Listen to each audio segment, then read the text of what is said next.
Hello, everybody, and welcome to The Block, presented by Around the Block Sports Network. We're back with another really good episode, and no headlines today, but we're going to hop right into hockey, so we'll give you some action here. Joined by Sam, once again. How you doing, buddy? Doing great. Excited for this week. We got a really nice, fun segment coming up, but first, just a couple quick news updates from around the NHL. Yeah, let's get right into it, mine as well. We've had the biggest signing in NHL history. We'll let you break this down to start. Really excited, though, and really big news in the NHL. Yeah, so Nathan McKinnon, the new highest paid player in the NHL, signing an 8-year, $100 million extension. Now an average AAV of $12.6 million. This beats Connor McDavid's $12.5 million by $100,000 a year. And so now the Colorado Avalanche have their captain, future captain, locked up for his career essentially, and they're going to be moving forward with him. Now he was probably the most underpaid player in the league, so it's fair to say he made up for that with this new deal. Yeah, and he definitely deserves it out of all these top players and, faces of the NHL that there are right now. He was the first one to go and get a cup, at least for this younger generation. And to see him get paid now, like you said, he was underpaid for a little bit just to get that team together so they could go out and win a cup, and they did. But now he's fully paid as the top player in the NHL. It's well deserving for sure. He's not only just a skillful player, but he's a team player as well. He's probably the best leader you could have in a locker room. And like you said, he's definitely going to be on his way to becoming the next captain of the Colorado Avalanche once certain players leave.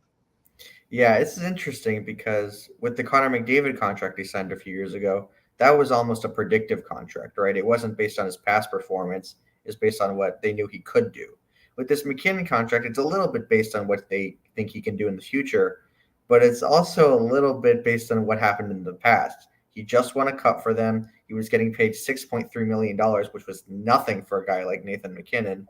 And now he's earned a bigger deal. So I wonder how Colorado is going to plan to build around him in the future, because now without his really cheap contract, they're going to have to make some bargains somewhere else, and they probably won't be able to keep this amazing super team they had around him like they did this last year. Yeah, it's definitely going to be a different look for when certain contracts expire for Colorado. And I think they're going to be more so to look at their development players than going out in free agency. That's just my opinion. I think they have so much talent and leadership through this team and with different ages to the point where I think they can take time with some developed players and really have them benefit once they come up into the league. So that's the first point. And going back to Connor McDavid, obviously he is the best player in the NHL, let's be real, but still hasn't gotten to a Stanley Cup final and hasn't obviously won one. And we've had Nathan McKinnon here who finally got it last year. So well-deserving, like we were talking about. And obviously you've got to pay the guy after winning you a championship. As for McDavid, though, I mean, yeah, he's the best player in hockey. There's no one out there that could really debate it right now. What he brings to the game is unreal, and watching him play the game at ease compared to these other players is insane to watch. But as of right now, it's strictly, to me, this contract is strictly partially a thank you to Nathan McKinnon for taking his time and really holding back from not getting paid big time, and now getting that after a championship. So it's going to be interesting to see what this Colorado team does, but more so probably in the next 5 years than really the next 2 to 3. Yeah, it's going to turn their development more inward for sure, but they'll be fine at the end of the day. This is a player that, if you're going to justify a $12 million contract, this is a player that deserves it. And yeah. so they'll be the real question, though, is going to be, the players that aren't signed who are on their rookie deals coming up. You got to think of a guy like Cal McCarr. What extension for him down the road is going to look like.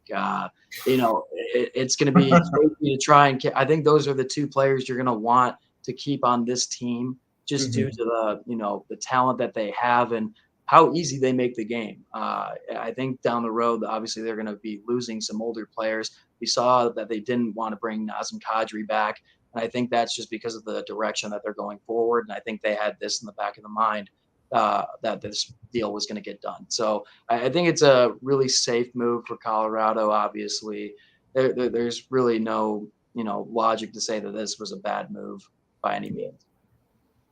Definitely not. And with McKinnon and McCarr, they'll be contenders definitely for the next decade. 100% agree with you. Mm-hmm. So our next topic today is just some retirements that happened this past week. 3 NHL defensemen, some of the greats, just announced retirement all on the same day, one after another. Keith Yandle, Zdeno Chara, and PK Subban all called it quits. I think for Yandle and Chara, that's pretty expected. They're definitely coming towards the end of their careers, both age-wise and just ability-wise. PK Subban's a bit of a surprise. Only 33 years old. Didn't get a deal, but I thought he still had enough left in the tank to justify a few more years in the league.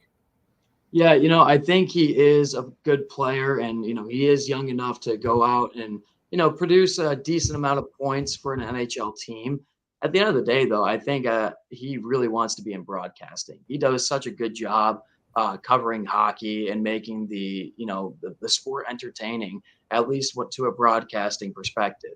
And I think he's had a pretty good success of hopping on NHL Network every now and then, and I think he really understands, okay, maybe I'm not at that point where I can be on a team to go and contend for a championship.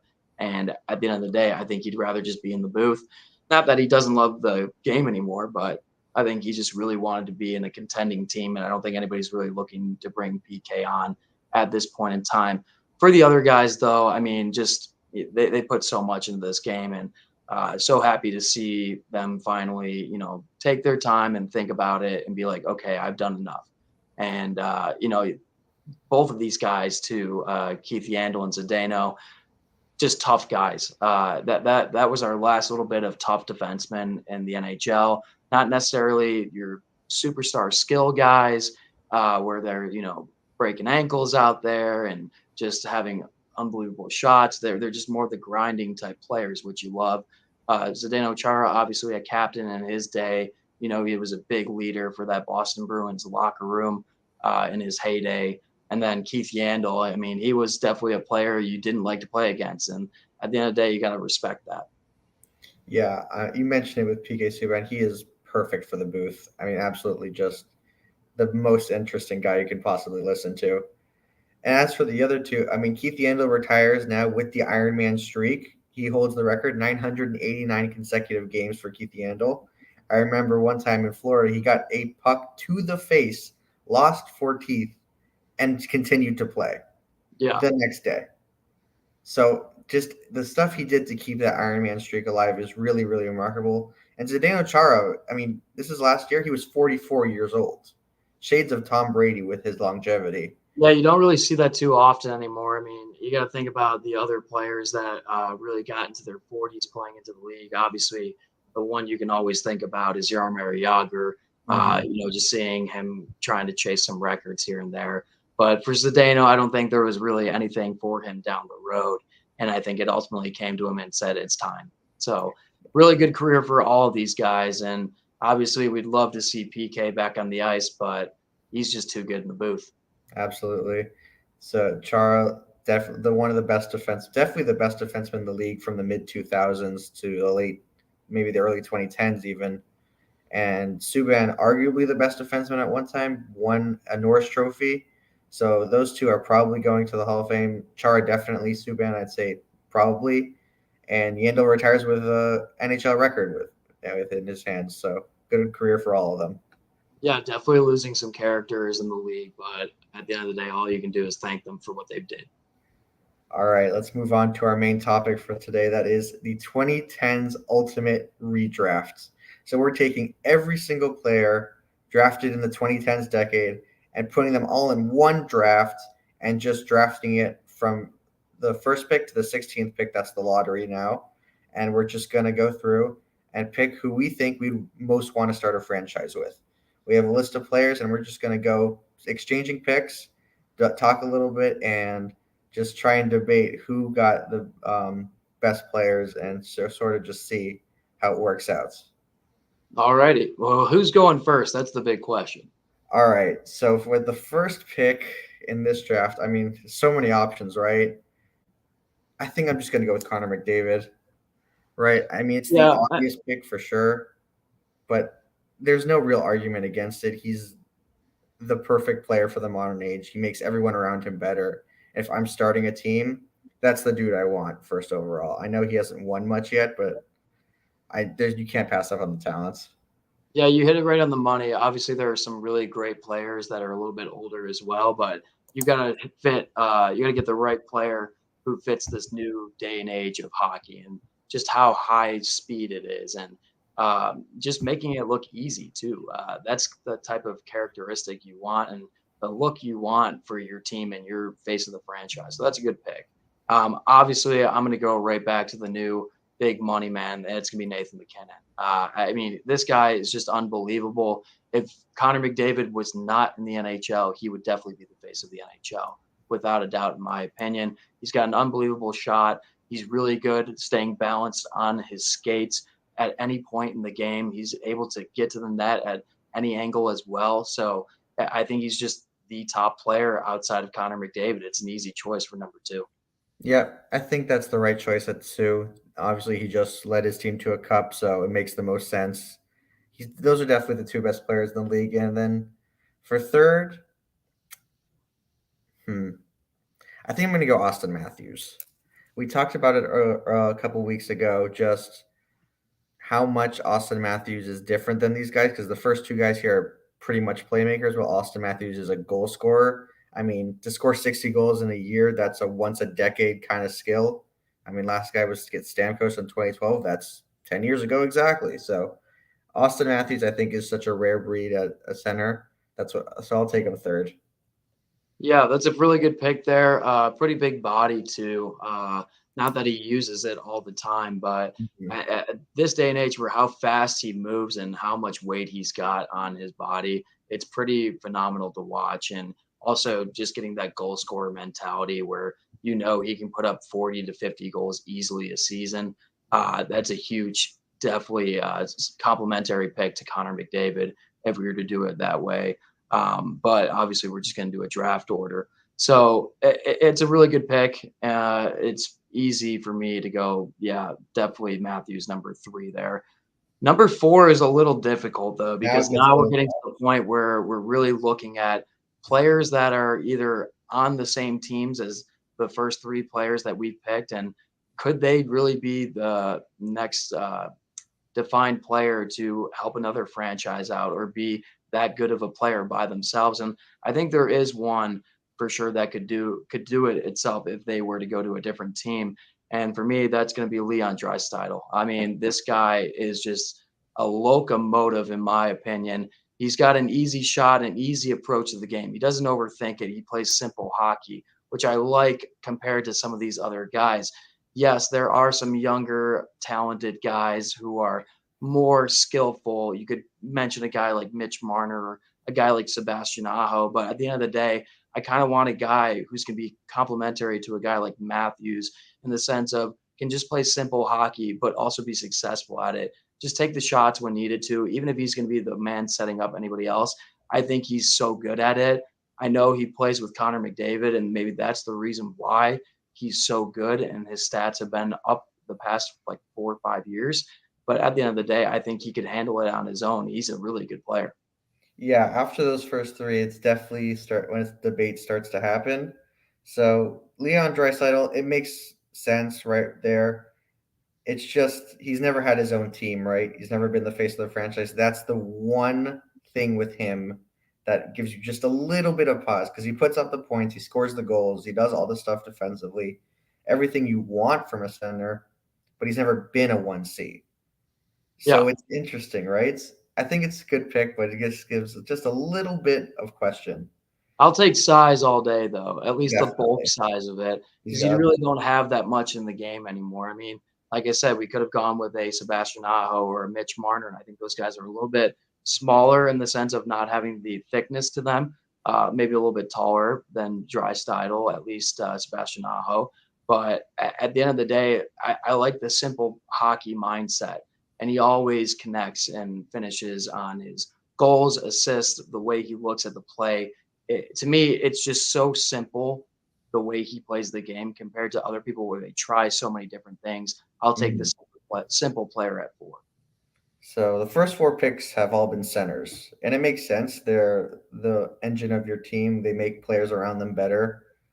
It definitely is the type of player you want to draft first if you're starting a team. You definitely want centers first. At 5, though, I'm going to go Kale McCarr. So Yeah, I mean it's the best defenseman in the game right now. yeah, How can you not pick him?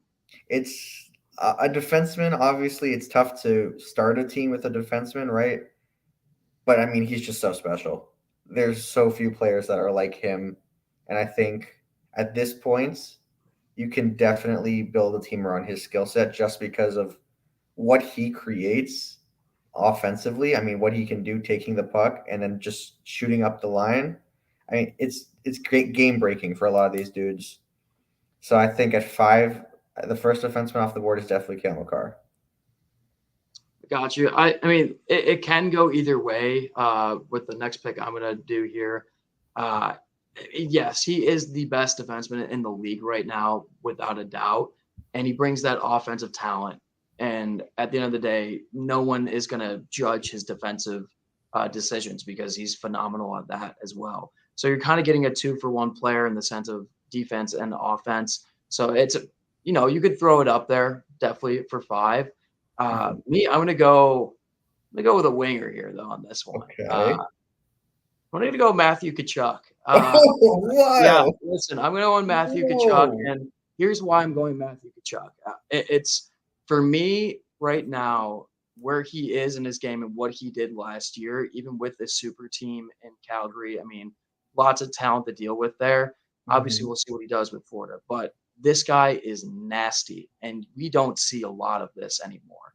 And the one thing I love about it is he is a goal scorer. He gets really good assists here and there. He will produce points like a lot of these other players we're about to pick will. But at the end of the day, are any of these other players going to show the emotion and really tie into an organization and their history like Matthew Tkachuk? I don't think so. He really does. I mean, when he was with Calgary, he embraced the Battle of Alberta. He embraced everything that there was to do with the Calgary Flames. And I don't see that a lot now in hockey players. Obviously, are your superstars. I mean, you look at like a guy like Connor McDavid. He's going to be the guy, face of the franchise. Let's sit down, talk about what happened in the game, how we can correct it.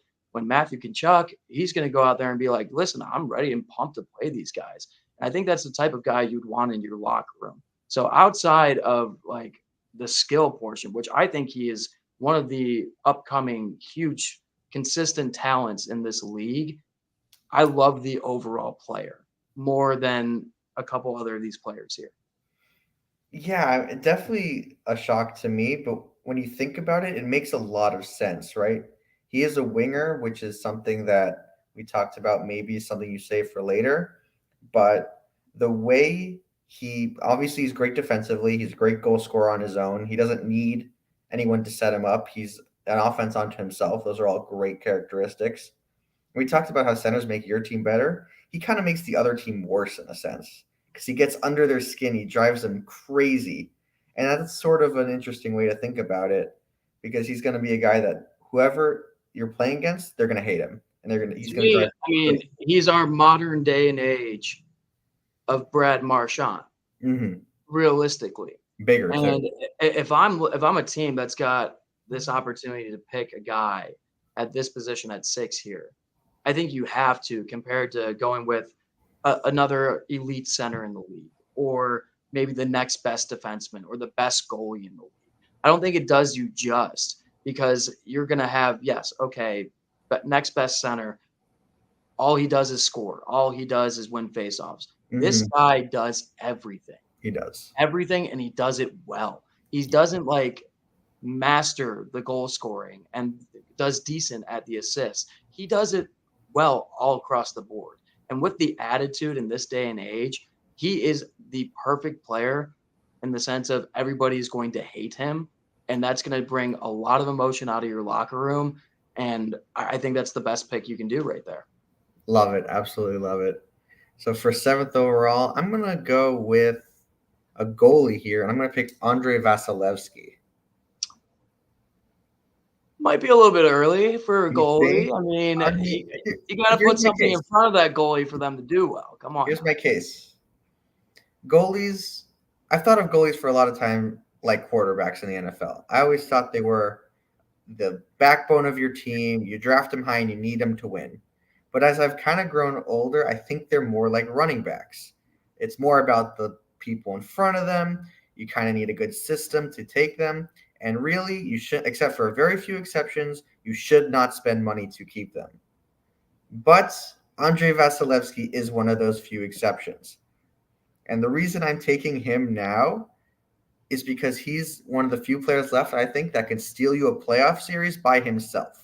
Yes, they're insulated, these goaltenders, and they don't create a lot of other opportunities for your team. They don't make anyone else better. But by himself, Andrei Vasilevsky has stolen playoff series. I've seen it. I saw the Panthers get just absolutely stonewalled by this guy. And if I'm starting a franchise, I want to be calm in the net for the next 15, 20 years. Andrei Vasilevsky's that guy. I can see that vision for sure by Mm-hmm. somebody taking a pick, especially almost towards the end of the top 10. He's a great goaltender all around, the best in the game right now. And I do agree, he does steal series. Mm-hmm. Obviously, this is only going to work out if you get a decent team in front of you down the road. Going to have to get some really good centers from 1 all the way down to 4 in your lineup and really just build your defense. Make sure that he's not completely trying to save you every game. But at the end of the day, I mean, I can see it being a good pick. I just wouldn't take him this early. I think there's some other people you got to get going. And I'm going to go right into my next pick here. And I'm going to take him now. I'm going to take Sebastian Aho. I think Nice. we got to go back to the center here. The only winger I would take right now ahead of a center in this draft was obviously Matthew Tkachuk. But going back into it now, we have to pick a center because those are the most valued positions in the new game of hockey. And Sebastian Aho is that guy. Let's be real. He can pull off any move he wants. He can get creative with the game and how he visions his plays breaking out. And it seems to me that anybody who plays with Aho can really learn how he likes to play this style of hockey. And I think he can become a true leader in this league for years and years to come. I think it's a solid no-brainer pick going in right after the goaltender is taken. So Aho, as the best player in Carolina, has led Carolina to become an excellent contender for the past 5 or so years. I love his speed. I love the way he controls the game. But I think there are better centers even still on the Oh, board. like who? Like who? We'll get to them, so I don't want to take any Okay, spoilers. okay, But there are okay. better centers even on the board, even if you want to go center. We'll get there. But Aho, I mean, you can't go wrong with him, right? He's just such a headache for opposing teams because of that speed, because of that skill. Yeah, Yeah, I think, and I think he's a winner too, right? He saw it in Carolina. He knows what it takes, and you're not gonna regret that pick, even if it's a little high. I agree. So recapping the first 8, since we're halfway through this, we have Connor McDavid, Nathan McKinnon, Austin Matthews, Leon Draisaitl, Cale Makar, Matthew Tkachuk, Vasilevsky, and Sebastian Aho. Now I'm up at number 9, and I'm gonna go to a winger. I'm gonna take Kirill Kaprizov here.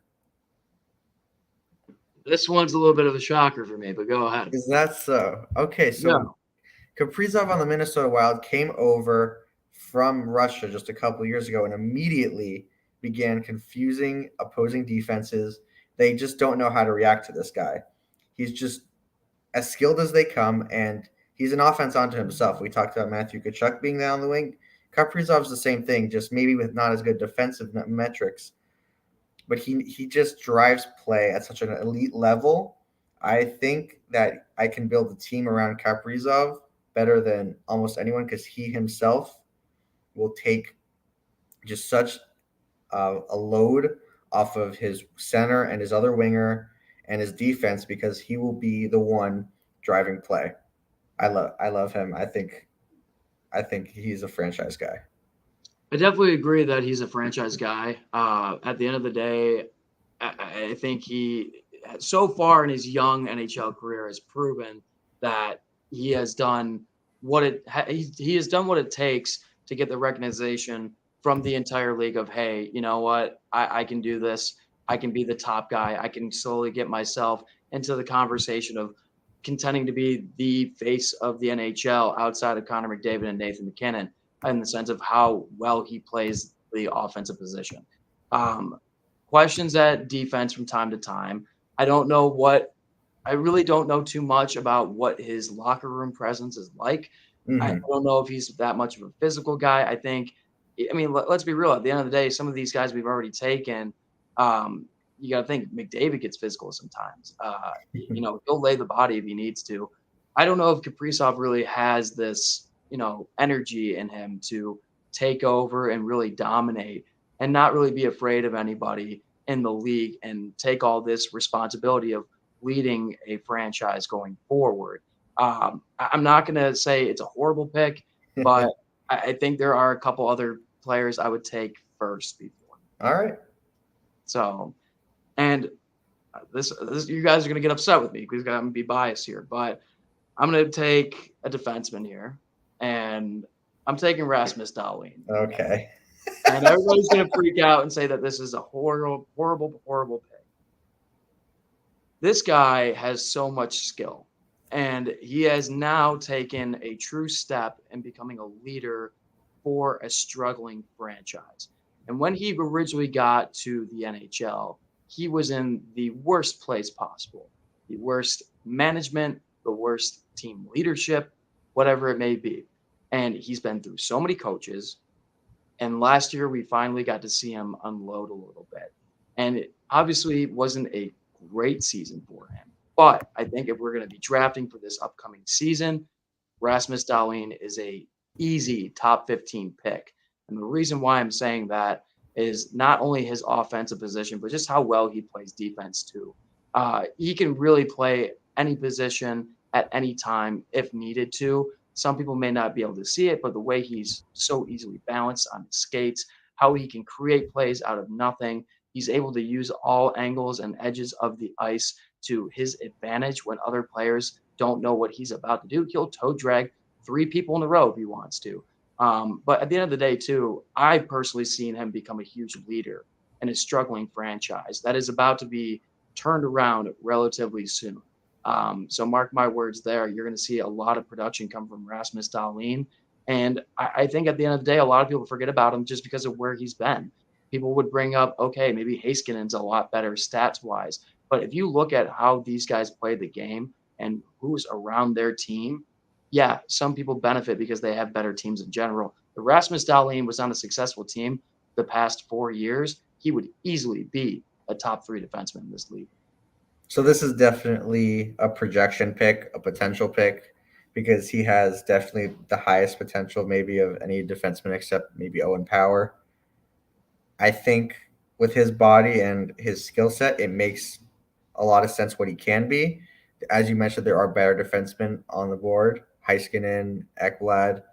But right now, if you're thinking about upside and you're drafting to get at a guy that's going to lead your team in the future, Dahlin is, I think, the best option at defenseman, just Yeah, because of what he it's can be. and to me, if we're looking at this draft here, we're looking at future, and Mhm. we're looking at what this person can do for an organization going forward. I think Darlene compared to Heiskanen, at least because they're closest in age, easily I would take Darlene all day, every day, just because of what he's been through and how much he's learned over his young NHL career. Could have gone with a guy like Victor Hedman, but he's getting a little bit older, guys. Not saying he's that bad of a player. I mean, he's one of the best defensemen in the league, but I really wouldn't start. I'd go younger rather than older.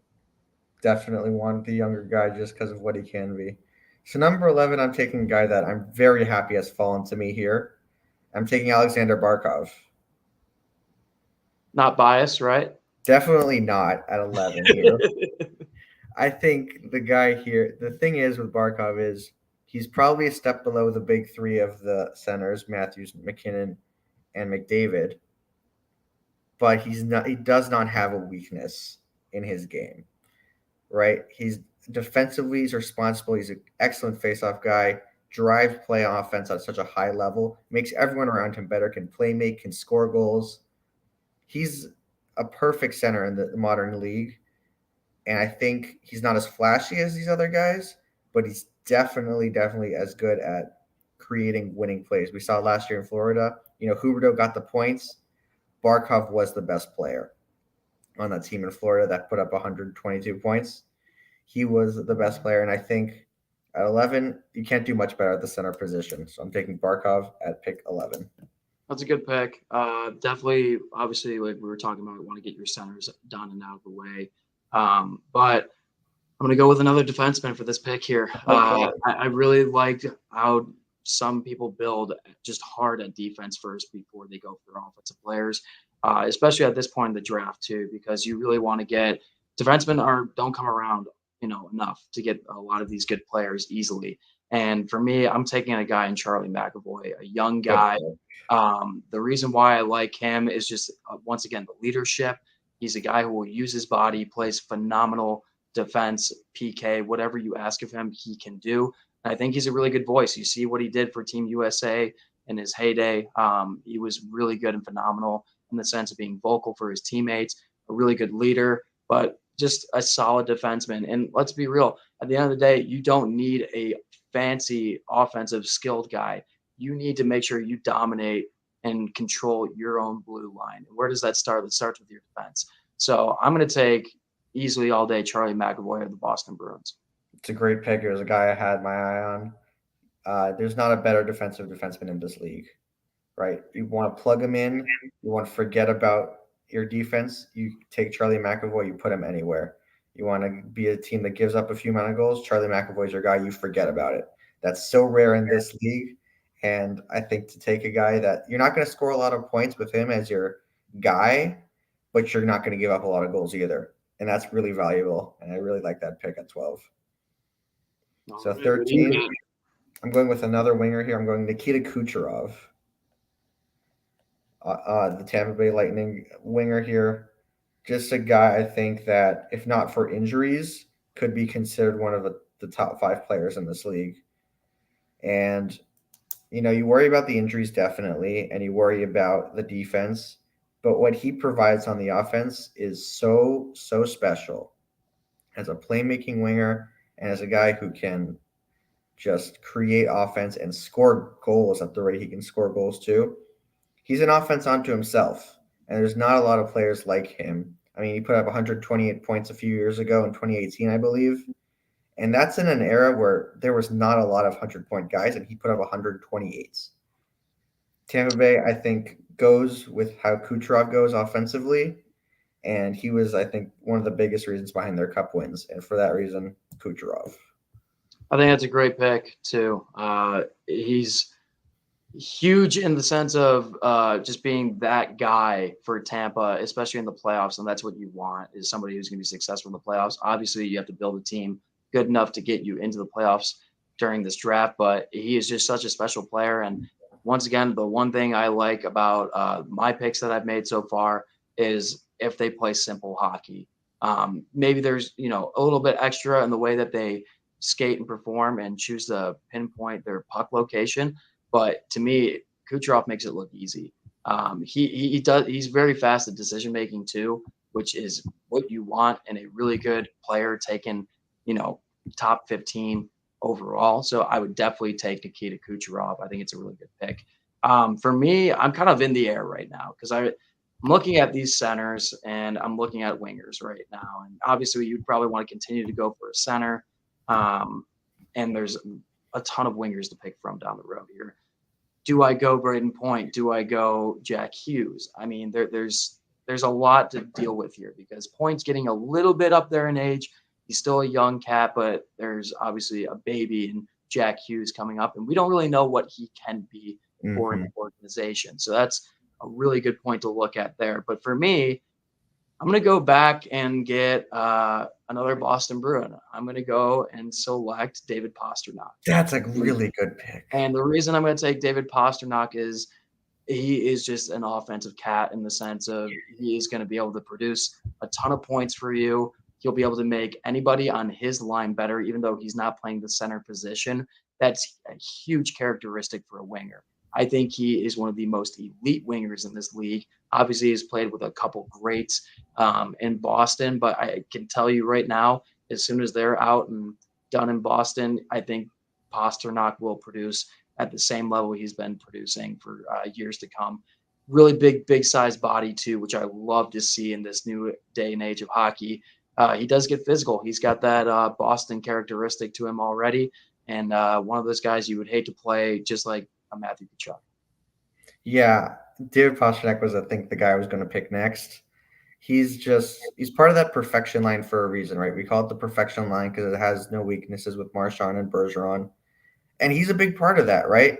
It's not so much that they make up for each other, it's that they each are so perfect in what they do that there's no holes in the line. And Pasternak's part of that because he doesn't have any holes in his game either. Great defensive, like you mentioned, scores goals at an incredible rate and play makes at an incredible rate. It's a guy, like you said, when we pick wingers, they got to be special because Yes. they can be kind of reliant on their centers. And Pastrnak is an exception to that because he's not reliant on his center. He's just exactly what you want. So great pick there. My last pick here. Uh, tough choice. I'm going to go with Mark Stone. Really? I Mark Stone. mean, getting up there in age, buddy. Definitely getting up there in age, but and Is it's he a true captain? I think what I value him with him is the defense.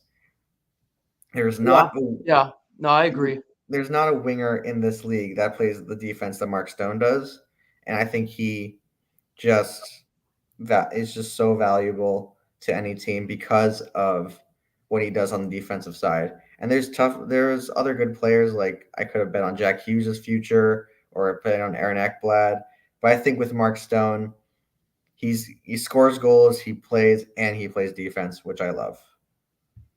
I think it's a good pick. Definitely, easily. Last pick of the draft. Yeah, I think not bad at all. I think the only thing for me is the age and the production on offense. Can he consistently do it for years to come? Uh, and obviously, you look at his track record; he's been great, and he's been on a bunch of different teams. Do we have one more pick? One more. You're the last One one. more. Okay. All right. Well, I got to make this one worth it, huh? Mhm. Let's see. I mean, yeah, screw it. I'm going to do it. Johnny Goudreau, Johnny Hockey. Oof. I'm going to take him. I just like how, right now at this point in the draft, I'm going to take somebody who's offensively gifted. Mhm. Even if he struggles at other positions right now, I think it's the right player to take over a guy like Braden Point and a guy like Jack Hughes, who would be the next centers I would be looking at least for this age group here. And the reason why I'm taking Johnny Hockey instead of those guys is we know what he is. Obviously, he's had really good success in Calgary, now in Columbus. We'll see if he'll be able to do it on his own. Obviously, they've made some transactions to get some other good players there. But I'm going to take the guy who's just really good on offense, even though of other elements of his game aren't the best. I'm definitely we don't know what Jack Hughes can be right now, so I think it's kind of a gamble.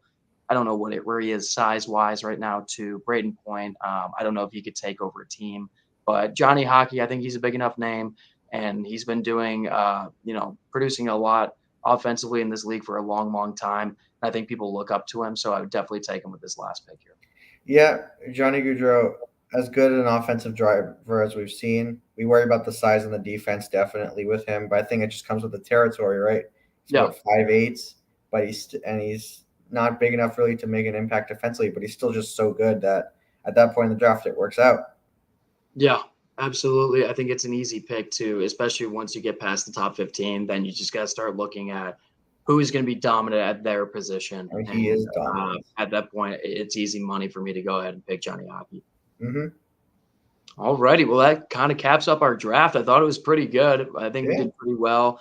Obviously, some debating there. I think some players could have gone in different areas, but Any shocks who didn't get drafted? Anyone you thought would? it's so hard because you gotta. I mean, for me, I look at the mentality of how young some of these players are, and we don't know too much about them. Yeah. So and right now, if I'm looking to redraft, I'm going to take somebody, maybe mid-pack usually, or someone who has been through a lot early in their career, and you know that they have what it takes to really be that defining factor of a face of the franchise as long as a decent team is built around them.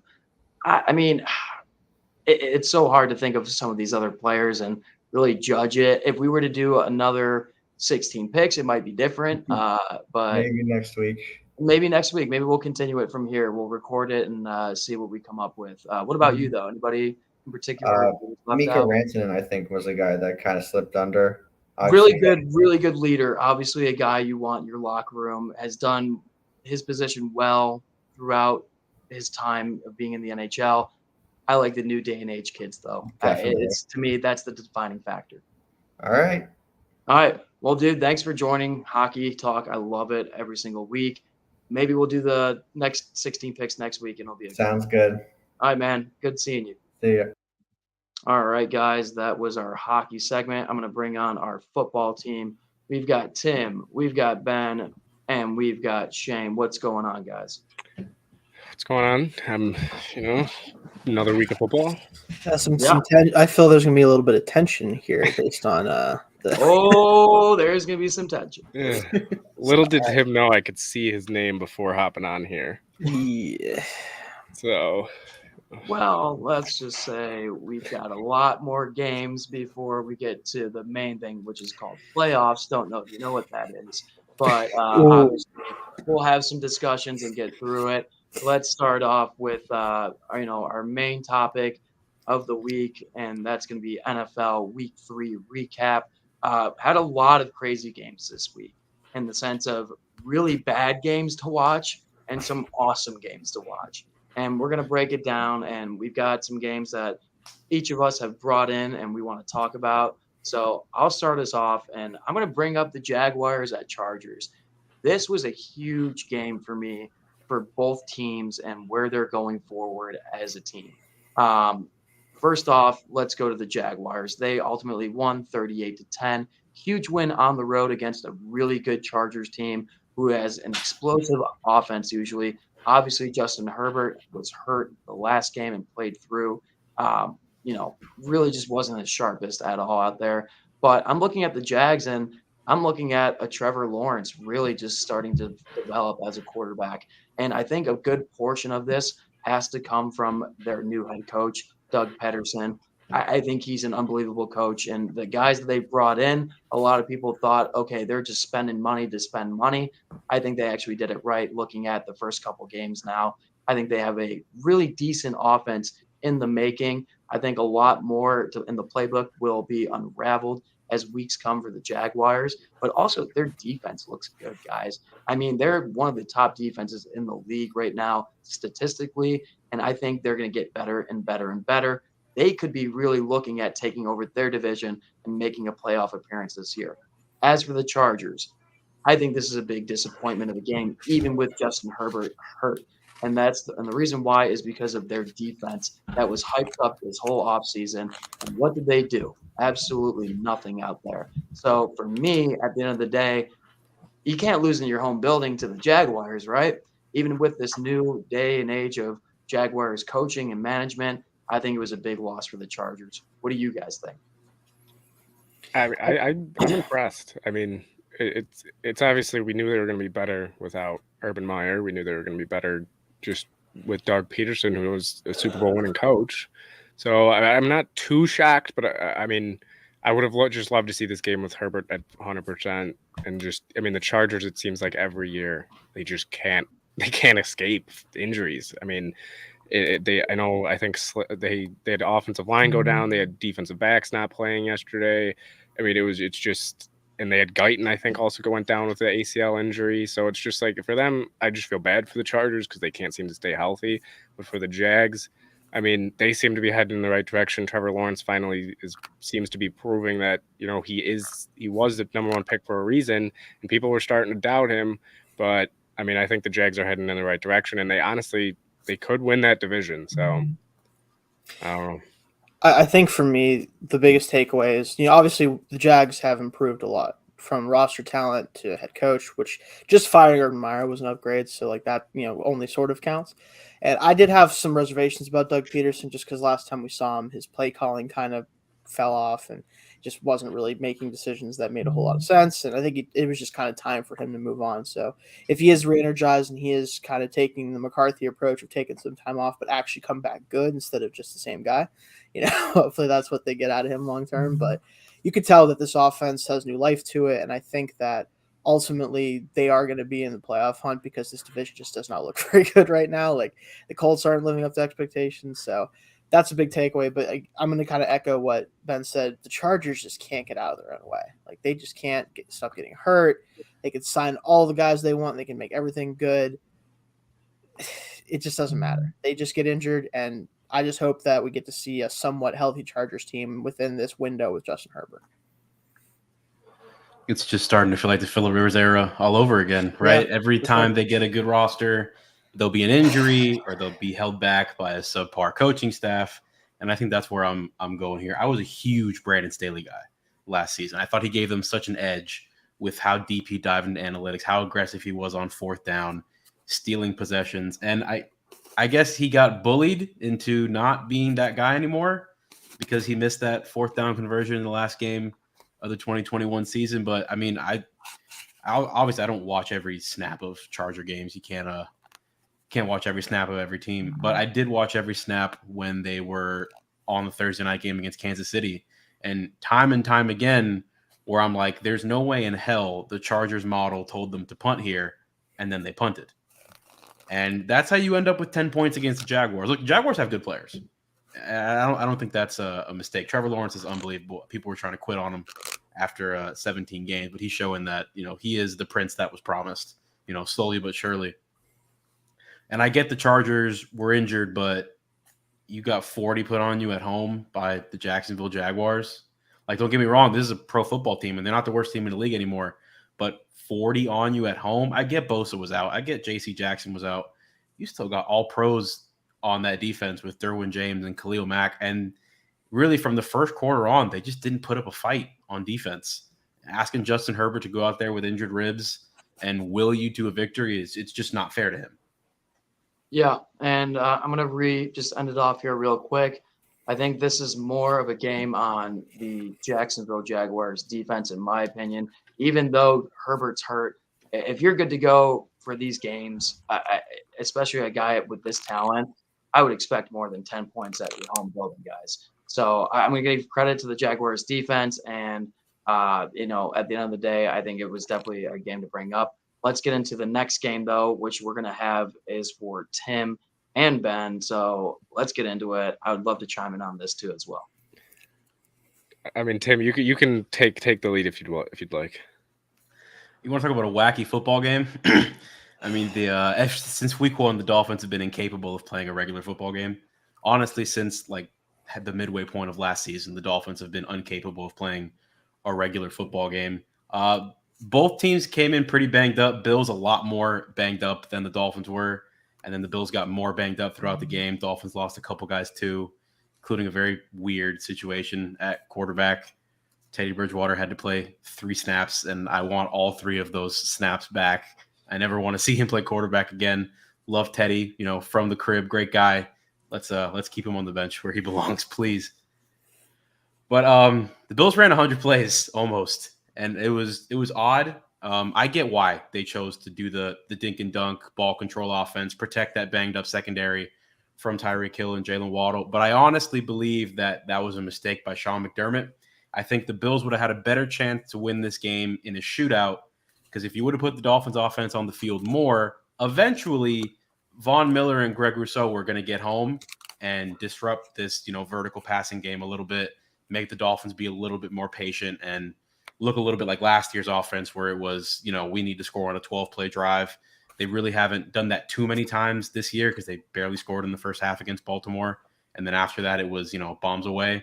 So I think that was a mistake by McDermott because, you were in the heat committing OSHA violations, according to some Bills Mafia members. You were wearing, the dark jerseys, which is, the game plan for the Dolphins always wear white at home in September. And you could see it with Josh Allen at the end of the game. I mean, he wasn't hugging Tua because they're friends. He was hugging him because he was dead. And you saw it on that fourth down that he threw into the dirt. His legs were wobbly when he let that ball go. I mean, he fell. He fell to the ground and he was unpressured. Stephon Diggs had to come off the field several times, right? It's just a wacky football game, and it went in the Dolphins' favor because, they were able to make a couple more plays in the second half.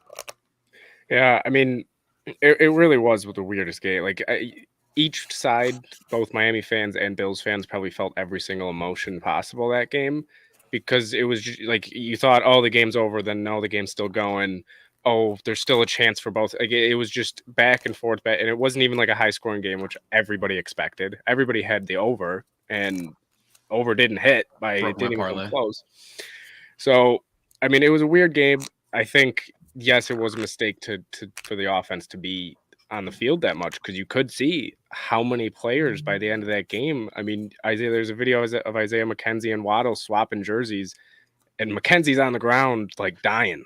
And it's like Buffalo, we're not used to that heat. We're practicing up here and we're wearing sweatshirts when it's 50 degrees out, when it's 40 degrees out, and, going down to play in 90 degree weather that feels like 120 on your sideline, that, it's going to be tough.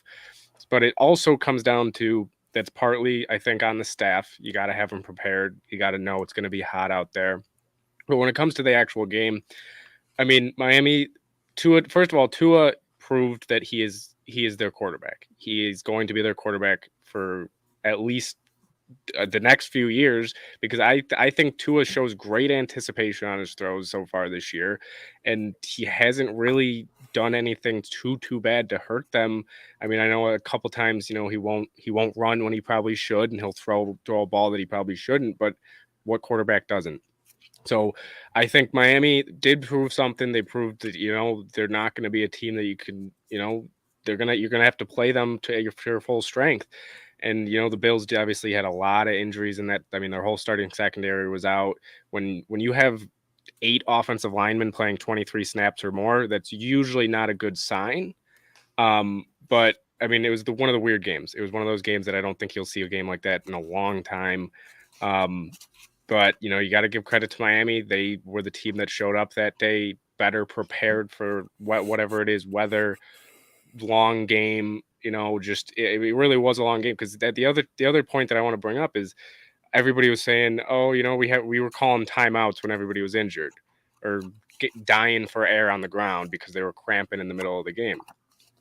That it also takes your mind out of the game. When you have players randomly dropping on both sides, it's going to cause that little, okay, next play, oh, we're back in the game because we just took a 5-minute break due to somebody being on the ground. It really can mess with both teams. At the end of the day, though, I do think Miami escaped Buffalo. I'll say that because for us to only lose that game by 2 with the amount of mistakes that Buffalo made, because at the same time, you can look back at the game, there was a lot of chances Buffalo had, and they didn't execute. And that was the bottom line, is Miami executed better than Buffalo that whole game. You had a dropped pick 6. Gabe Davis, that was a great play by the defender there in the end zone. It was a great play, but at the end of the day, Gabe Davis should have that ball. I mean, most of the time I think he comes down with that ball, but at the end of the day, it was a game that, Miami won, and they're now first place in the AFC East. I'll pick off real quick there because I completely agree with you, Ben, on your last segment there, and that's the sense of I don't think we really learned much about the Dolphins here in this game. I think we actually learned more about the Bills, and the reason why I'm saying that is because of the injuries they had before the game started, what this defense looked like before the game started. I think the Bills did pretty decent with their secondary players in there. At the end of the day, Tua only threw for 186 yards, guys, and they won by 2 points. Josh Allen and the Bills defense, they had miscues all day. And it's true what Allen said at the end of the game. They shot themselves in the foot. I don't really think the Dolphins won this game. I think they're a good team, but I think Buffalo is the team to beat right now. And at the end of the day, I don't really think you can really throw excuses for training staff saying these guys aren't prepared. I mean, the Dolphins players were going out with injuries too. I mean, that's just part of the game. It happens. These wacky games happen. But for me, at the end of the day, just looking at these younger guys for the Bills secondary step up, I think it shows how in-depth this team is. Wait until they play again later in the season and both teams are healthy. I think it's going to be a different score, different outcome, and you'll truly understand which team is better. I think also for Tua, does this guy run outside the pocket ever? Do they have any plays designed for him to run outside the pocket? I think I was looking forward to see a new upgrade offense for them with a guy like Tyreek Hill and Jalen Waddle where Tua could be mobile. I know he's dealt with some injuries and maybe that's in the back of their heads, but at the end of the day, I thought we were going to learn a lot more from the Dolphins. I just didn't see enough in this game. They did get the win. Ultimately, I think it came from Buffalo's mistakes. I will say that the first 2 weeks there were, almost half of the passing plays were rollouts and they got him outside the pocket. I don't understand why this game was different, possibly because you're going up against that Buffalo front that doesn't blitz and doesn't need to blitz. But the offense looked totally different than it has the first 2 weeks. Didn't look like Mike McDaniel's offense at all. That 3rd and 2 shotgun run that Matt Milano blew up in the first half, I mean, that looked like a Brian Flores Miami Dolphins type of play call, which they literally ran it against Jacksonville last year. The Dolphins just never had the ball.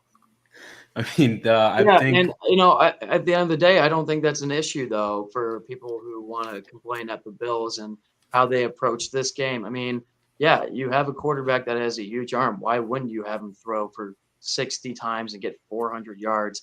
Ultimately, for me, it came down to a couple plays. Even before the end of the half, just Allen misfumbling the ball, trying to spike it, get down, get a look at getting a field goal, get some points here and there. Matt Milano, like Ben talked about, dropping that pick six was going to be another easy one. He had one last week. That was going to be another easy one.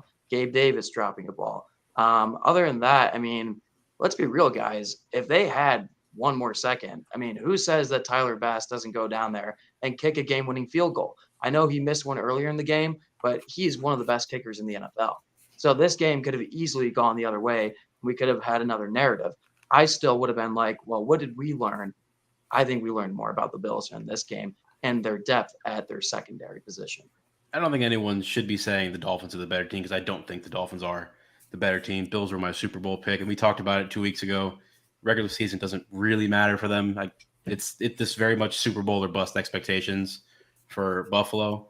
If anything, the only thing I'm concerned about with Buffalo is how serious are some of these injuries, right? We know one of the safeties is high, and I believe is out for the rest of the season. Poyer's coming back. The big one is Tredavius White. I mean, obviously, in a perfect world, you plug in Tredavius White, and he is Tredavius White, but he is coming off of a torn ACL, so maybe it could take him a couple weeks to, get back into playing shape. Who knows? But I mean, the Bills are wagging. I mean, we saw that first drive was the most closest thing we're going to get to the Buffalo Bills because they weren't exhausted yet. None of their players were cramping, and they just marched right down the field and did whatever they wanted. Like they were the Buffalo Bills we saw the first 2 weeks. I will say this is for my last thing about this game. As Bills fans, we do have to, though, accept the fact that Miami's a team that should be a playoff team. And I think a lot of fans look at this game as, Miami just got super, super lucky, which, I mean, do I think they got a little lucky? Yeah, at times. But they still, a lot of times, just straight up beat us on that 3rd and 22. They beat us on a lot of those plays on defense. They were blitzing us. They were bringing very good pressure. So I do think Miami deserves some credit for this game, at least for being able to battle like they did the whole game. But yes, at the end of the day, the Bills, I still think, are the better team. And I still think this is their division to lose, even though Miami now has a game on them. 2 words, butt punt. Look, if there was one more second and Tyler Bass did hit a field goal, the butt punt will live in infamy forever. But hey, Thank How God is for Isaiah McKenzie. how is Trent Sherfield's backside right now? You think? Like, you think he's doing all right? He said it's got a W tattooed on I was it. gonna say, you And think he's getting a little sponsor from Charmin Ultra Strong too. he should be. He's probably sitting on a donut somewhere right now. Like, that's what I'd be doing but I think I'm not going to spend too much time because we can move on from there. But basically, I kind of am in the middle on this game. I think the Bills' approach was definitely, I think, the wrong one, because you just lean into what has gotten you this good. Let Josh Allen go out there and say, you know what, our secondary's beat up. Tua just had 6 touchdowns. I don't care. I'm better, so I'm going to beat you anyway. Like, that's the approach I think you had to take in this game. And I understand why they took the approach they did, but you saw how it affected them negatively, where they had to drag these 15-play drive, like insanely long drives, and they had 42 minutes of time possession. That's great, but only if you win the game. If you came out of the game with a win and you were tired and you're beat up, but you got the W, you can't complain about it. But because you didn't, it's going to get questioned, and I think it's fair. And I think for the Dolphins, we didn't learn a whole lot about them because they didn't play that much, especially on offense. Like, I just don't like Tua played well overall, I think. I don't think he did anything bad other than get his head caved in almost by the ground. But other than that, like, he didn't really show that much either because he didn't have the ball that much. So I can't really comment on him too much. He threw less passes in this game than he did in the fourth quarter against Baltimore. That's what I'm saying. Like, he just didn't have the ball that much. He did well with it. They scored 21 points still. Like, it wasn't like he was bad or anything, but I don't think we learned anything new about him. You know, we don't know any more than we already do about him. So I think both teams have to come away and kind of just say, you know what, let's see what happens this week, because I would kind of almost throw this game out to a certain degree. So. All righty. Well, that's going to recap that game there. We got, I think, one or two more. So we'll get to the next one. We've got the 49ers and Broncos. I believe this was Shane's, and I mean, this was a stinker, so I'll let you start off with it. Yeah, so I wanted to pick this game because of two main reasons. One, because, first of all, everyone who was saying that the Niners got better when Trey Lance broke his ankle, first of all, that's not good to say about somebody in general. Like, just don't be that guy who is happy about injuries. Second of all, you're wrong. Jimmy reeks, okay? Garoppolo reeks. He's not good. He's a veteran quarterback who doesn't do veteran quarterback things. Like, that's what Jimmy Garoppolo is at this point. He doesn't get you conversions on third down. He doesn't make plays that your rookie or someone else couldn't also make. Like, he just doesn't do anything to me that makes him this winning quarterback that everybody thinks he is. He's the poster child for quarterback wins being a stat that you shouldn't pay attention to almost at all. Because you see how this team has won games with him. It's almost never been, outside of a few specific starts here or there, ever really been because he elevated anyone. It's always been Kyle Shanahan using him as a point-and-click machine, basically saying, hey, get the ball to this guy and hope for the best. With Trey Lance, you had a chance to be more than that. Maybe he still had ups and downs. Maybe he didn't have the same, accuracy at times or different things like that, but he brought so much more to the offense. And you could actually ask him to do more than just whatever Kyle Shanahan drew up for that play if it doesn't work out. That's my first point. And this is what you get when you have him at quarterback against a defense that's legitimate. On the Broncos side, you're 2-1, but you might feel about as bad as you possibly could be being 2-1. Like, this team straight up is bad on offense. They're worse than a team that I will have to talk about on our next segment, my Steelers on offense. And that's not good if you're not better than the Steelers on offense this year when you have Russell Wilson as your quarterback. I don't know if Nathaniel Hackett just can't get out of his own head. I don't know if Wilson is struggling to acclimate not playing for Seattle. I don't know what's going on exactly behind under the hood there, but something has to change very fast or this is going to look real, real bad for the Broncos. I'll pick up on that real quick. I'm going to be short and sweet on this one and just say the recap of this game is, yes, the Broncos offense should be 1,000 times better. Nathaniel Hackett is probably one of the worst coaches in the NFL right now, without a doubt, especially with all the talent that they have on offense. Even their secondary, weapons, if it's wide receiver to running backs, you have Melvin Ingram out there, Jerry Jeudy, Courtland Sutton, all these guys, they are just so much better. Why are they doing play action passes every single time during the games? I don't understand why. Use Wilson to his ability and really find different outlooks for him because he can be that player. He is one of the best quarterbacks in the league right now. And for me, it all comes down to this head coach and the decision making that he does. He is holding back this team from being not the best in the AFC, but at least competing for their division. Obviously, they're 2-1 right now, like you said, Shane, but they shouldn't even be up there. As for the 49ers, I think this is a little bit – I don't know. I think early on in the season, they might be going up and down, but I think they will get some chemistry going with Jimmy G down the road. I'm not a big hater of him. I understand at the end of the day, he's not going to go out and win you a Super Bowl.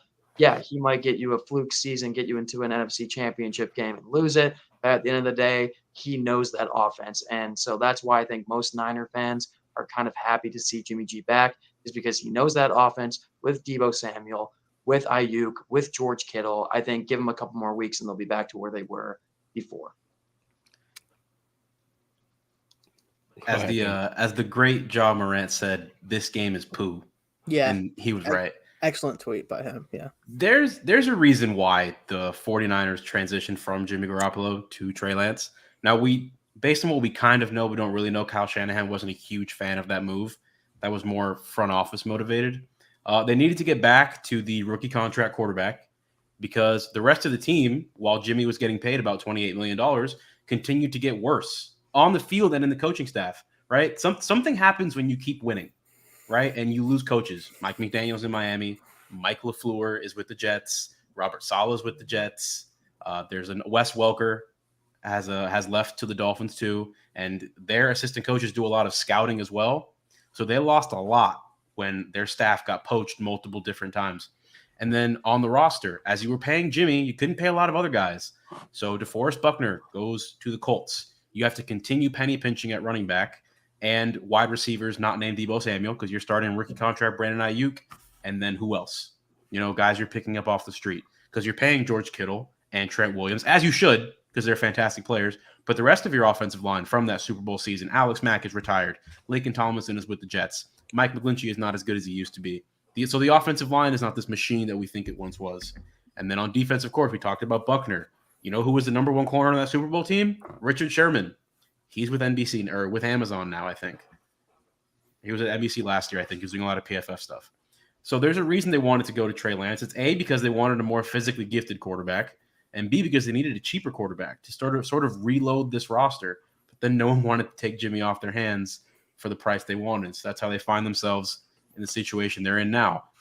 We look at the 49ers as this machine that we can just plug a good quarterback into, and it's just going to work. And it's not.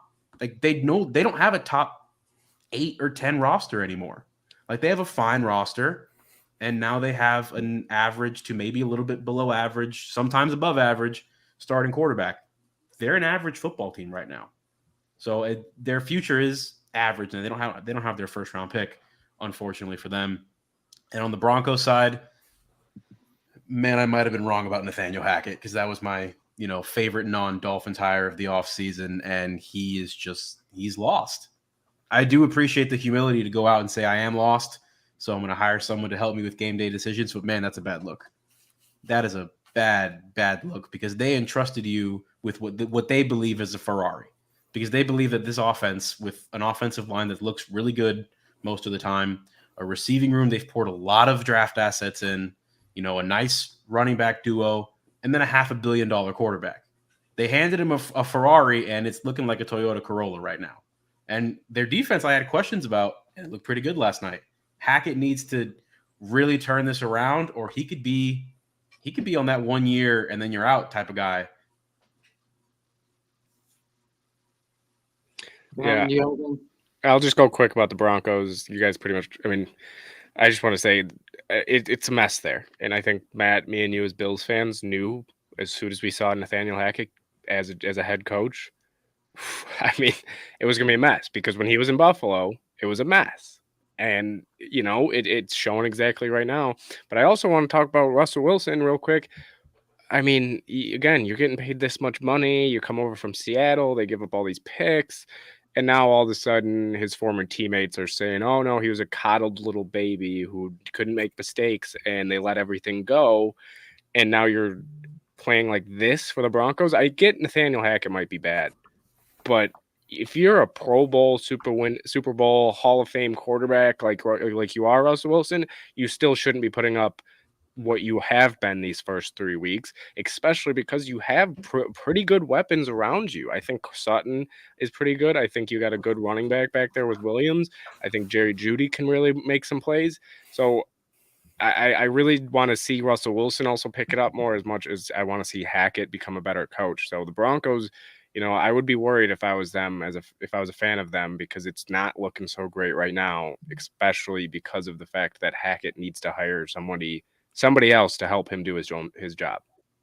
Well, regardless, at the end of the day, the Broncos get the win, and all of Broncos Nation is saying, let's ride into Week 4 at 2-1.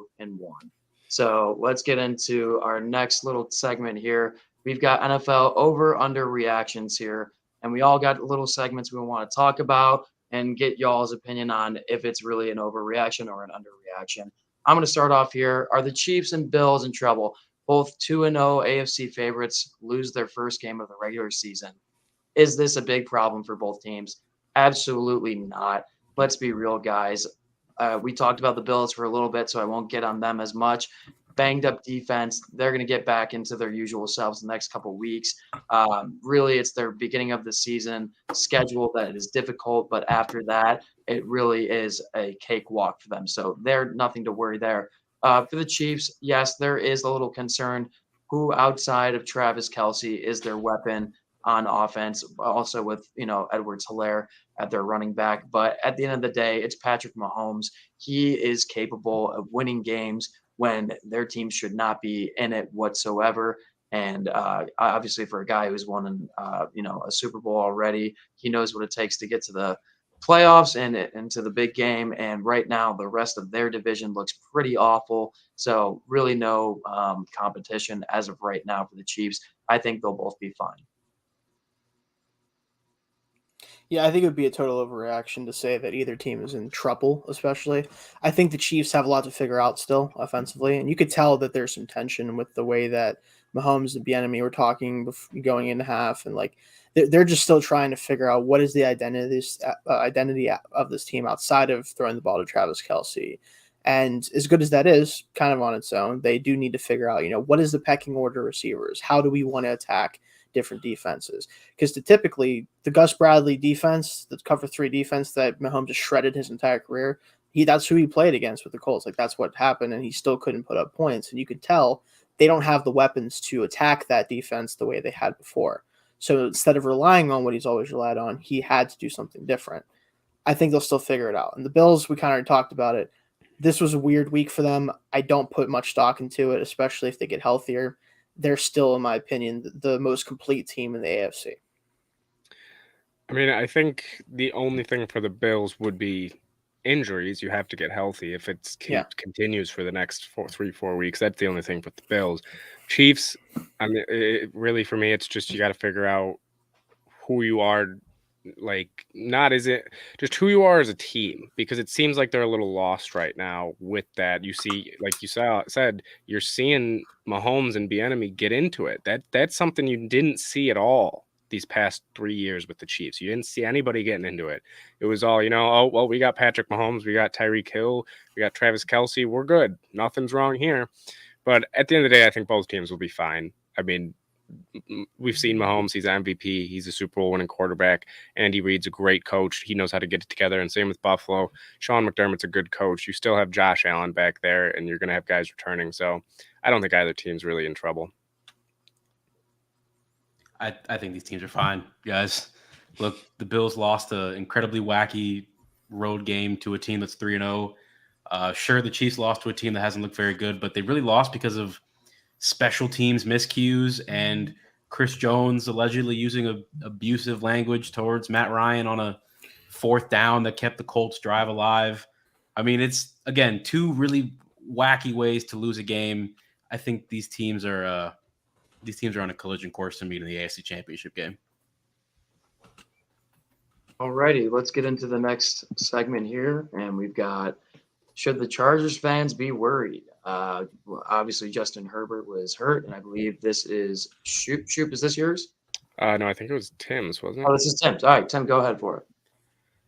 I think they should. Not about Justin Herbert. I mean, well, if he continues to play and get beat up, then maybe you should be a little bit worried about, his forecast for the rest of the year and some of these other injuries. But again, another coach that I was probably wrong about in Brandon Staley. If he's not going to be the guy he was last year, then where is the quality that makes him an NFL head coach? If it's not going to be the, super heavy into analytics, right? Because he's a defensive guy and his defense kind of stinks. And it's a very expensive defense. I like Trevor Lawrence. I love the Jags offense. 40 at home, cross-country trip, 3,000-mile flight. That's a ridiculous display for a guy who was, not only billed as the analytical king, but as the king of the modern defense, gapped up to stop the pass instead of the run. Well, you got gashed in both yesterday, so I guess it doesn't matter. Yeah, I mean, I think Chargers fans, Tim, I think you said it, it's deja vu with Phillip Rivers right now. I mean, you have your quarterback, but what else is going at least right? Because you have the talent. I mean, I think everybody knows they have the talent. But Even again, injured. they can't. Yeah, even injured they do. But again, they can't stay healthy. You see people even today all of a sudden get going down with injury for the year. It just, it's really tough to see. But at the same time, you also have to question. I think the bigger question is Brandon Staley? Because even last year, that roster should have made the playoffs. And they didn't. And they had the chance. They were easily, all they had to do was win one game. And they were in the playoffs. And they couldn't do that. And they couldn't do it against a team that now it's the Raiders who the Raiders don't even look like they're going to become close to the playoffs this year. And they got better from last year. So for me, it's the Chargers. They just, one, they got to get healthy. And two, they got to figure out, is Brandon Staley the guy going forward? And right now, I think the answer to that question is no. I think for me with this is you look at it, and it's the same thing that's always been the problem with this team. And you guys have already touched on it. They have all the talent. They spent the money in theoretically the right places. They have a quarterback in place that you can't really have any qualms with whatsoever with his ability to win games just from a talent perspective. And everything else around them goes wrong. And to me, outside of literally firing every single person that is involved with any medical related things, physical training, get rid of every single person, find people that have nothing to do with the NFL, even bring them in. Outside of doing something like that to break whatever injury curse they have, I don't really know what you can do differently. I mean, Brandon Staley is definitely someone I'm questioning more and more, and you guys already touched on that too. I like to think that with this team healthy, he probably obviously looks a little bit better and he can do more of the things he wants to do. But at some point, you have to step up and say, you know what, I know we're dealing with injuries, I know we're struggling. I'm going to make sure this team is a good football team. I'm going to do everything I can in my power to push the right buttons, to put us in positions to win games. And I don't know if he's that guy at this point. And until he shows me otherwise, this could get ugly to end the season if they don't get better soon. Yeah, I think you look at this team, I expected more from their defense, to be honest, more so than looking at the offense. I know the offense is usually fine. I can take this week and say, okay, injury was a factor on the offensive side of the ball, but defensive, after all the moves they made, obviously a couple injuries have come up. It's just a real shocker to see this one unfold. So, yeah, I'd be worried if I was a Chargers fan, and I'd be worried in the sense of what your direction is for management, head coach down the road. So, yeah, at the end of the day, I completely agree with you guys. So, we'll figure it out and go from there. But let's get into the next one here. We've got Brady and the Bucks. Are they washed? And I believe this was Shoops, so I'll let you go for it. Yeah, I mean, I feel like we talked about this for the past 5 years with Brady, but this time it might actually, I think, be a concern because of the fact that you're seeing off-the-field issues with him. There's reports about his marriage, which, again, I'm not going to get deep into it, but that's a worry if he's got stuff off the field affecting him. And the Bucks, they lost OJ Howard. They have some injuries right now, but is this team going to be able to turn it around? I think that they'll be fine. They'll make the playoffs, but my concern is, can they make it deep? Because I'm honestly, one, it looks like Brady's head not exactly there because he's losing. I mean, we saw people going crazy about last night or yesterday seeing Ken Dorsey lose his mind. Brady lost his mind also a week ago throwing tablets. So, I mean, I know we've seen it before, but This just to me it just seems a little different. I still think they'll make the playoffs, but I mean he's 45 now. He's not going to be unstoppable forever. And is it the coaching staff? Is it not having Arians there? Is it? I mean, I don't really know what it is, but something seems to be going wrong. And when you can't even outscore the Packers, whose best receivers are two rookies, that's a little bit of an issue to me. Even if you have Tom Brady, you should be outscoring them. You should be able to put up more than 20 points, which they haven't been able to do as an offense, because the only time they actually put up 20 against the Saints last week, they had a pick six or fumble recovery for 6. So they haven't looked good so far, and I'm a little concerned about them. Yeah, I'll jump in real quick. I think this has to do with a lot of things, and most of it is Brady and where he is at with the game and how he is approaching with all these injuries. But you guys got to remember, even week 1, they didn't look great, and they were all healthy on the offensive side of the ball. Did not look great whatsoever. I do think a lot of it has to do with Bruce Arians not being there. I think he's a little bit of a better coach, in my opinion. And I'll just end it off with, I don't have the Bucs now making the playoffs after looking at them for 3 weeks. I don't think they're going to be able to get together whatsoever. They just don't look like a complete team, even if they get their players back and healthy. I expect, for me, Bucs don't make the playoffs. All right. I will say I think that they need their receivers back and they need their offensive line back. If those guys come back relatively quickly, which I'm pretty sure all of them are going to be. Obviously, Evans is going to be back after the suspension, which that's its own topic. But to me, once they're all back, they're going to figure it out, because that's what happens. Like, I don't have any reason at this point to believe it won't happen. And if I bet against them, we know it's going to happen. And looking at you, Matt, I get it. I understand looking at this team right now. I would believe it if it wasn't. I'm looking at Brady specifically. Yeah. He looks off. Look at that week 1 matchup. He didn't even look great then. And I think it's really sticking with him. Even if he gets pieces back, I don't know if he's going to be able to get over it. That's why I have them not making the playoffs. Yeah. And that's totally fair, but I think that they're going to make the playoffs almost guaranteed, just because no one else in that division is a playoff team. I don't think the Saints are a playoff team. At least they're not playing like one. I think Jameis Winston obviously has the injury going on with his back.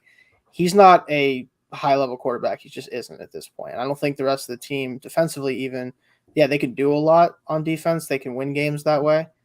But they just lost to the Panthers. The Panthers couldn't beat anybody. I didn't know if they would beat anybody the way that they started. The offensive game plan is weird for them. It's beside the point. I think the Bucs make the playoffs just from that fact. And if they get in, we're talking about Brady, and until he proves to me he's not that guy, I'm not going. I've been burned too many times by him. I'm not going to be the guy who says he's not. I understand why you say that, but I'm not going to go that way. I wouldn't push the panic button yet. For the Bucs, I think what makes this offense so great, it's that it's a great offensive line with great weapons, and then a guy like Tom Brady, right? He's been playing for like 23 years. There's not a defense he hasn't seen. His ability to manipulate the pocket and create a clean pocket for himself, the anticipation, the timing, the accuracy. He's still got a pretty strong arm for a guy pushing 50. But you now take a lot of these great players away, and you're asking the guy who is pushing 50 to do a lot more. And I just don't think he's physically – there's a reason he chose Tampa. Like, you look at all the teams he wanted to choose, they had a lot of pieces there for him to play with. And now a lot of the pieces in Tampa are gone. We hope Godwin gets back. And, Evans will be back eventually. Maybe they make a call to number 87 at some point in the middle of the season. But I just think they're a little devoid of talent on offense right now. Now, if all that gets back, and they look the same, then I start pushing the panic button. But he also didn't have camp or a preseason. So maybe now that it's been their preseason, maybe he turns it up a little bit. And I do think the Packers have a good defense. I know they got torched in week 1, but I think that's a high-level defense. So I'm not pushing the panic button yet, but I'm maybe opening, the box for the panic button. Alrighty. We're going to clear that topic and get to the last one here, which is Shane's. So I'll let you explain this one, buddy. Yeah, so I'm a Steelers fan, if you couldn't tell from the background here from watching previously. But, yeah, I'm going through it a little bit right now. Mostly, almost entirely due to 2 people in particular. One by the name of Matt Canada and Mitch Trubisky. Now, I was okay with the Trubisky signing. I will say that. I didn't hate it because you want a guy who's played and has experience come in, even if you do draft a rookie in Kenny Pickett. And I also understood looking at him in the preseason, even though Pickett was fantastic in the preseason, why you start the season with the veteran, because you're a team that wants to compete, even in a really tough AFC. But between the offensive coaching, which again has been it's the worst offensive coaching in the league outside of maybe Denver right now. And I say that just because even with Russell Wilson, a quarterback, they're still performing worse than us technically. It just isn't working. And you can blame Mitch, you can blame Canada. It's really both their faults to a certain degree. It needs to change if they're not going to have a losing season. But I don't think, from everything Tomlin said, I don't think that's going to change, at least not the coordinator for sure. The quarterback, I think, will eventually, even though I think you should do it right now, pull the trigger and put Pickett in. You have 10 days to get him ready from Thursday game. Let him go out there and try to beat the Jets. I think that's a great way to kick off his career. But that's not going to happen, so I'm going to have to sit through that. I think that if they don't make a change at either coordinator or quarterback, or both preferably, they are going to have their first losing season under Tomlin. I mean, I personally think that either way, no matter who's at quarterback, they will, just due to the fact that, I mean, it's tough to have a rookie quarterback if Pickett comes in, even if he's a above average rookie quarterback. It's still going to be tough to make the playoffs in this AFC because, again, it's only week 3, and I know we've been talking about a lot of these teams kind of struggling, especially the AFC West. It's week 3. Some of these teams will really turn it around, and they will really show why they had such high expectations. But if you're the Steelers, one, is it a worry that Pickett's not starting yet? Is it a worry that it's not even a conversation? And if you do start him, it's either this week versus the Jets, or you wait all the way till December to start him against the Falcons, because you're not going to start him against the Bills. That's definitely not happening, no matter who's out for them. You're not. Oh, we might have lost Ben here. I think we might have lost him. All right, well, I'll go real quick, and if he comes back, I'll let him talk a little bit. I think this is all on the OC, Canada. I really do, in the sense of what is your job when your front office says, okay, Mitch Trubisky is going to be our starting quarterback. You find ways to accommodate, to complement his offense and the plays that work for him to be a successful football team. And right now, they're not doing that by any means. Guys, at the end of the day, Mitch Trubisky, he is an athlete. You just don't see the plays designed for him to show that, in my opinion. I'd use him more in the run game. I think he does have the legs. He's able to make some really good throws off the bootleg, or rollouts, whatever it may be. I think right now failing is the OC to Mitch Trubisky, who they decide to go with at the start of the season. Now, if it's the other way around, where it's, this type of offense would fit Kenny Pickett better, and the way that Canada calls his plays, then that goes right back to the front office. Why didn't you start Pickett at the beginning of the year? So right now, that's just my who's to blame right there. As for will they have their first losing record, I think it can be close. And the reason why is just because of the competition they have in their division. Lamar Jackson is having an outstanding to the start of the season. You've got obviously the Bengals, who were shaky to start, but they're going to start going. You guys ultimately weren't able to get the deal done against Cleveland, who they have Jacoby Brissett as quarterback right now. They still have a good defense, though, and it's going to be hard to win those games in your division.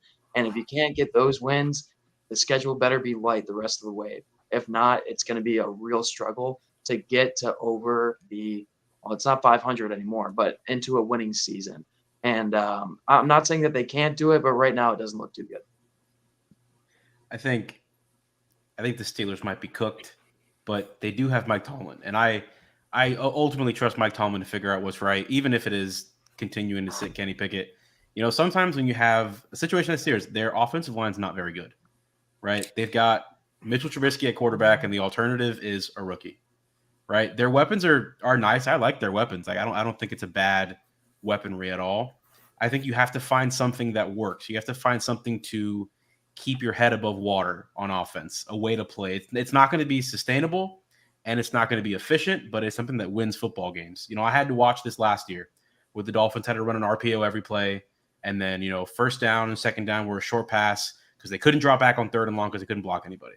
Like, it's got to be something that just it moves the chains and it scores 21 to 24 points, and your defense can carry you the rest of the way. That's the formula for this year, because their offensive talent at quarterback and at offensive line is not very good, and I don't really think Matt Canada is going to be, the savior of offense in Pittsburgh. I'm sorry. I will say I will push back a little bit on that, because the offensive line has actually been better than average this year so far, pass blocking especially. They've been able to hold up very well. That's not been an issue at all, in my opinion. I think that they just cannot draw up a game plan that can move the ball down the field. They are the worst team at converting first, second, and third down, or at least in the bottom five, all five of those down, or all three of those downs. Like, they simply can't move the football consistently. They can't run the ball consistently. Part of that is the offensive line still struggling to run block a little bit, but it's really the running backs seem to just not trust them, which is fair, I think, to a certain degree. But right now, Canada can't call a passing game that is not completely focused on the outside. The entire middle of the field is vacant constantly. They don't use Pat Freiermuth in that part of the field. It's every single thing you can do badly offensively, they do from a play calling standpoint. And my whole thing with Trubisky is, even though I don't think he's the main problem, he refuses to make mistakes because he knows that if he makes mistakes, he's going to get benched. So he does not try to do anything that could create turnovers, right? He doesn't play aggressively. He doesn't throw the ball in the middle of the field because he's afraid he's going to misread it, because that's what he's always done. Moving to Pickett may not lead to more wins necessarily, but I think it would be better for the offense because he will find people over the middle of the field. He will try to on purpose, even if Canada's not doing it on his own. Shoop, do you want to continue from where you left off real quick? Yeah, I mean, I was just saying, if they would have beaten Cleveland and New England like they should have, then I would have said maybe they have a chance. But, I mean, you got Buffalo, you got Miami, you got Tampa, I mean, even New Orleans, even though New Orleans isn't looking great, I still kind of think they can turn it around. You got Philly, who's looking unbelievable. Cincy, who could turn it around. I don't know if they beat them twice. Indy could turn it. Like, there's so many teams. The Ravens, they have to play. It's just going to – they still have to play the Ravens twice, so it's going to be tough for them to get over 500. But at the end of the day, I think even if they go 500 this year, I mean, if they fix that offensive line, if they can put Kenny Pickett in there and he can prove that he can be a guy that can at least be a serviceable above-average quarterback, they have the weapons to be a great offense next year. But this year – just not sure with that offensive line, and it's going to be tough. So I do think this will be their first losing record with Mike Tomlin. All right, guys. Tim, you go. I forgot. Yeah, I did. You went. That's right. All right. Well, we got one more segment. We're gonna make it real quick. Just the top 25 list came out for this week in football. We're gonna go through this real quick. Just let me know if there is one team that shouldn't be in the top 10 still, or if there is a misrank. Let me know what you guys think. And also, I will mention our picks last week between me, Tim, and Ben, 1-1. Obviously, I was right with A&M getting the win there because nobody loses to A&M at the big home building, especially like a team like Miami. But you guys were completely right with Bo Nix. He destroyed, as he always does.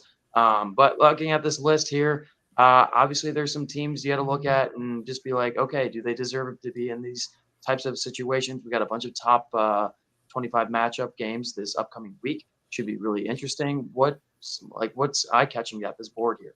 For me, there's one. I'm just going to talk about one team, and it's NC State being at 10.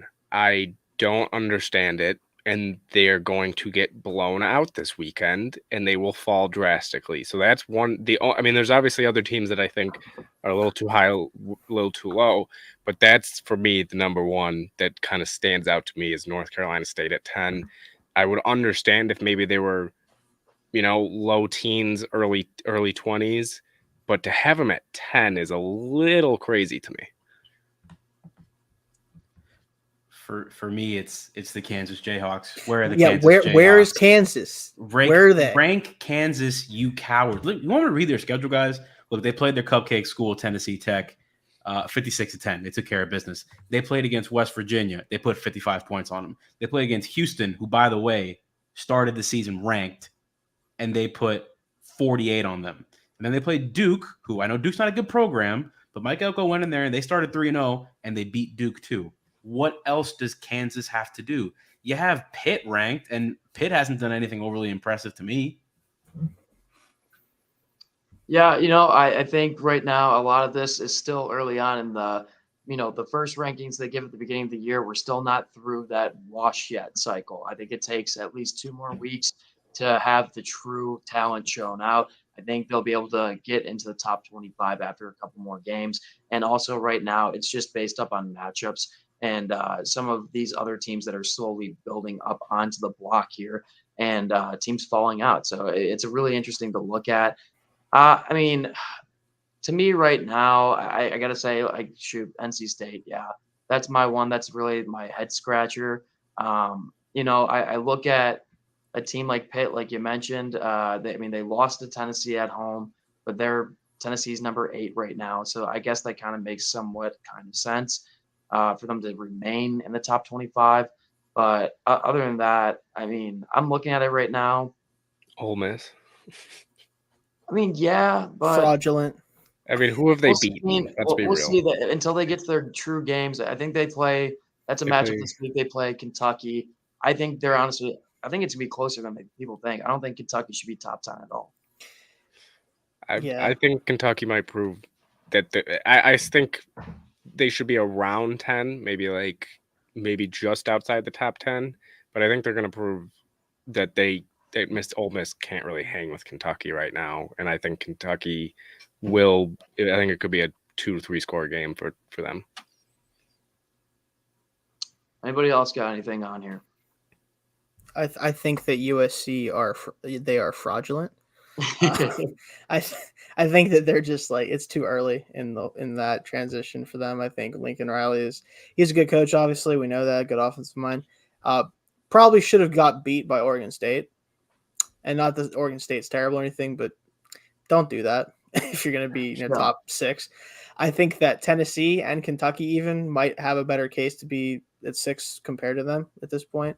I think Washington is better than Oregon at this point as well. They have the better quarterback, which is interesting because neither one of them were very highly profiled for me. But Michael Penix Jr. is real good this year so far for Washington. Like, he's getting a lot of maybe even first round ish hype draft wise, which not what I expected to see coming into the year. There's just a lot of movement that I think I might do personally. I think BYU is 19 is a little bit high considering who they've beaten and what those games have looked like. Maybe they figure that out, but the whole top 25 right now is kind of a mishmash right now outside of the top teams. Yeah, the last one I'll say is Kansas State could be a little higher, but I'm not bothered by them at 25. Is there a team that, real quick, and we'll make this the last football segment, is there a team that has impressed you in their build all the way up to their position now? So for me, I'll throw mine out there, and a little biased guy here. Oh, I know what it's going to be. For me, it's Tennessee, and the reason was why gonna say is, Tennessee. let's be real though, the reason why they weren't ranked at the beginning of the season, and I know the teams that they've played, some are questionable to be, should they have been ranked at the beginning of the year, but their offense is one of the best in college football right now. They are slowly getting a quarterback that might have a slim chance at least to get to the Heisman ceremony. But I think they've really, so far in their season so far, have just really proved that they can fight and compete in some high-level games. Obviously they've beaten 2 ranked teams at, the time that they played each other, and they're slowly working their way up. They got some big tests coming up in LSU, Bama, and then obviously we'll play teams like Georgia down the road. Then we'll see their true potential. But other than that, too, one other team I'll mention, Texas and A&M guys. Everybody threw them under the bus, but they keep fighting. We talked about it, and I said that's why they would win last week, is because they are in desperation mode, and they're just going to keep on fighting. Ultimately, I don't think they'll hang, but I think they'll keep the fight up pretty well. I will say this about Tennessee. I would, if Tennessee played a team like Michigan right now, I'm taking Tennessee. Michigan's defense hasn't proved a thing to me, and Tennessee, I think, would actually come out with I think they would maybe control the game totally. It wouldn't be like a blowout or anything, but I think they would control the game and they would come out with a win there. So I think they could even be higher. And Michigan at 4, I think, is a little too high right now. I would maybe say like 6 or 7 for them. My take is shout out Washington because that program was a mess just a year ago. Alrighty. Shane? Other than what you guys are talked about, yeah, Michigan probably fraudulent as well. I just don't trust them that much, considering they didn't know who their quarterback was going to be until they played two of them to start the year. That was weird. I don't know what that was about. They're pretty much running on occasional defensive plays and Blake Corum being a freak, which, good for them. But I don't really think there's that many elite college teams this year. I think that at this point, Michigan will eventually, drop out. I think it's probably going to be one of the either SEC teams not named Bama or Georgia that sneak up in there at some point. Maybe if a Pac-12 winner is an undefeated team, they might sneak in there. But I don't really know what to expect with that at this point. Alrighty, guys. That was an awesome football segment that we had there. Now it's time for me to leave. Who's staying on for basketball day? We got Tim and Ben. Alrighty. We'll let you guys get to it. Thank you guys for listening to me rant off and Shane rant off. We'll see you guys next. All right, some basketball talk. I know we haven't exactly talked basketball in a while. I mean, it's the off season. We're so close. Yeah, so close. I mean, it's going to be a great season. It really is. And, there's one move that was made a little bit ago that is one of my absolute favorite moves, I think, of the offseason for any team. But might as well just get right into that topic and talk about Donovan Mitchell finally traded. I know we talked about it a little bit ago, and this also happened a few weeks ago, and we didn't get a chance to talk about the official trade. But Donovan Mitchell sent from the Jazz to Cleveland for Lauri Markkanen, Achai, I'm probably going to pronounce this wrong, Abaji, the rookie wing, and then Colin Sexton, and 3 unprotected first-round picks and 2 pick swaps. So a lot to give up. I personally love the move for Cleveland. I think it gives you that scoring that, Sexton, yes, he was a good scorer. Don't get me wrong, but I think Mitchell brings a little bit more upside, and he's still pretty young, and you have a lot of big men, so you don't really need help on the defensive side because we all know Donovan Mitchell's not the best defender. But what do you think about this move for both teams, Jazz and Cleveland? I mean, I'm not the biggest Donovan Mitchell guy, but I think when you get him for this, I mean, how do you not do it? Look, Lauri Markkanen is a fine player, but he's an overpaid specialist, right? He can't rebound for a guy who's 7 feet tall. He plays no defense. He's a great three-point shooter. That's all he is.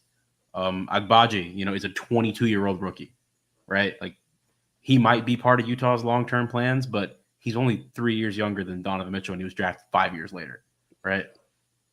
And then Colin Sexton is a good player. I like Colin Sexton. Colin Sexton also can't stay healthy. So, the picks also to me are meaningless. Cleveland's going to be good, right? The biggest problem with Donovan Mitchell is that he's a 6'1" guard who can't distribute. Well, that's fine because you have Darius Garland, one of the better young point guards in the league, and he plays no defense. He's a very one-dimensional player. But you have Evan Mobley, who's going to be I think he'll win 3 Defensive Player of the Year awards in his career. He's an unbelievable player already, so young. And they're making him play a position he didn't really think he was going to play. He's at the 4 now playing with another big. He's probably never done that in his life, and he transitioned so seamlessly. I think there's going to be a seamless transition. I think Cleveland, is going to be up there with Milwaukee, Miami, Boston. I think those teams are more ready to compete now and win championships because they're deeper. I think depth is something that maybe Cleveland explores at the deadline, the buyout market, stuff like that. This could definitely be a heavy deadline player team because they do have that Kevin Love contract. I don't think it's expiring, and also Kevin Love was in the 6th man of the year conversation. So if you can keep him healthy, we know that back is an issue. Cleveland's going to be playing with some gas. I mean, this is going to be a really, really tough team to deal with because they are now, to me, one of the most well-rounded teams in the league.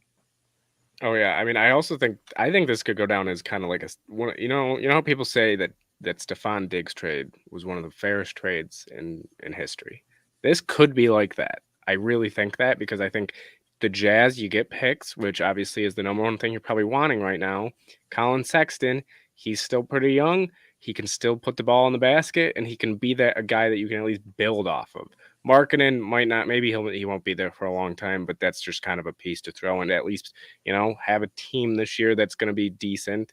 And then you get a rookie wing. So I think for Utah, you did a pretty good job, I think, But again, yeah, like you said, Cleveland, if you get this offer, you can't pass it up. You just can't. I mean, you're getting a prolific scorer. I mean, I think people are forgetting just what the things this guy's done in his career, putting the ball in the basket. And yeah, you don't need help on defense. You have Jared Allen, who's an all-star this past year. You have Evan Mobley, who future all-star easily. And then, you still have Darius Garland, like you said, who can, help him distribute the ball, another guard right next to him. I think it's the perfect trade for Cleveland. While this year it might not be the year this year, it still is a team that, I think they're a top 4 team in the East now, easily. I think. And they're young. Yeah. Right? They're young. And you they're look going to be at good for years. You look at the 5 teams we look at in the East as like the, contenders. Boston just won the East, and I think they're going to be around for a while because they are young. But I look at Milwaukee, Miami, Brooklyn, and Philly. Now, Milwaukee and Philly have stars who are in their prime. They're in the late 20s. But their supporting cast, players like James Harden, are older. In Miami, Jimmy Butler's 32. Kyle Lowry's in his 30s. Right? Who knows about, how much of a step Tyler Hero and Bam Adebayo can take. But that's a relatively old team. And then obviously Milwaukee, outside of Giannis, Drew Holiday, Chris Middleton, Brook Lopez, those are older guys, right? And obviously Brooklyn's guys are old as crap outside of Ben Simmons, but who knows what you're ever going to get with Ben Simmons? Who even knows if he's on the team by midseason? We won't know. Those are all old teams. Cleveland's ascending. I don't know if they get to the conference finals this year, but this is going to be a team to deal with for a while. Yeah. I mean, I'm just glad Donovan Mitchell finally got traded. I was really hoping it wouldn't go into the season, and it would be one of those things where they can't get a deal on him before the season. Got the deal done. Cleveland gets a star. Utah officially fully in rebuild mode. Victor. But yeah, they're tanking for Victor. Just like the San Antonio Spurs might be beating them to it right now, but it's gonna be a competition. But we're actually only going to do one more topic after this, just due to how long football went today. And it's still the off season. Things are going to start ramping up for the NBA very soon.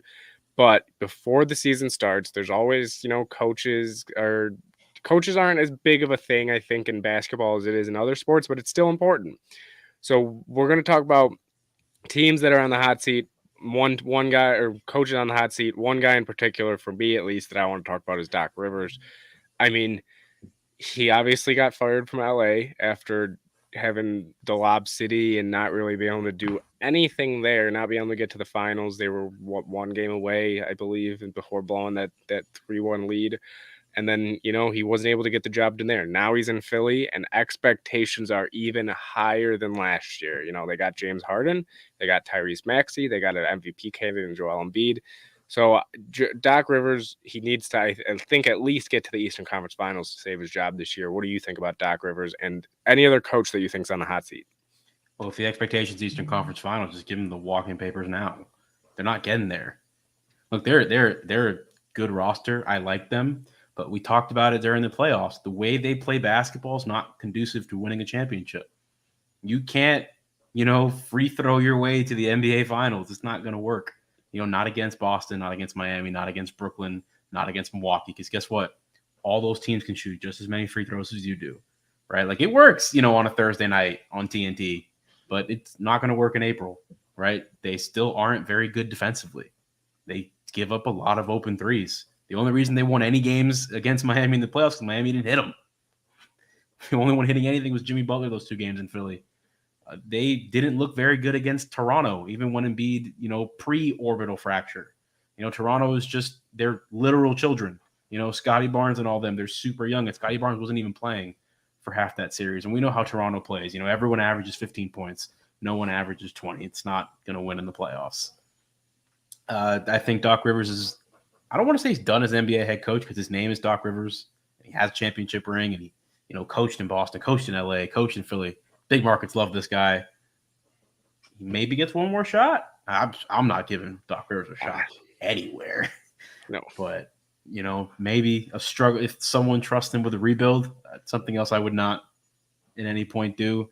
I think the only other teams that could be looking for Doc Rivers is that if he continues to have this label he's had as the guy that puts you over the top, there's someone that lays the foundation and they don't win enough in the playoffs. So you bring in the Phil Jackson, right? Like what the Bulls had, and then what the Lakers had. Each of those teams brought in Phil, and they went from, playoff team that little kind of disappointing at the end of the year to boom, now we're official title contenders. And for some reason, Doc Rivers still carries that tag to this day, even though he has proven to not be that guy since he left Boston. Yeah, even as a Celtics fan, I think you could say that wasn't. We didn't win because of Doc Rivers.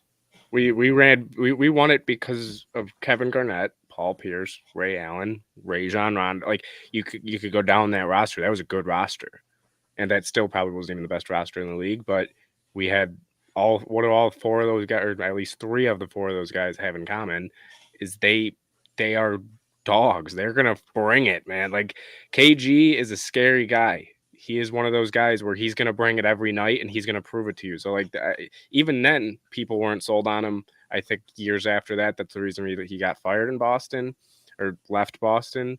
But Doc Rivers is one guy. And then there's one more guy I actually think I want to talk about that could potentially be on the hot seat, not even just due to the fact that the team's been underperforming, but also because the superstar player on that team has called him out several times. And that's Steve Nash.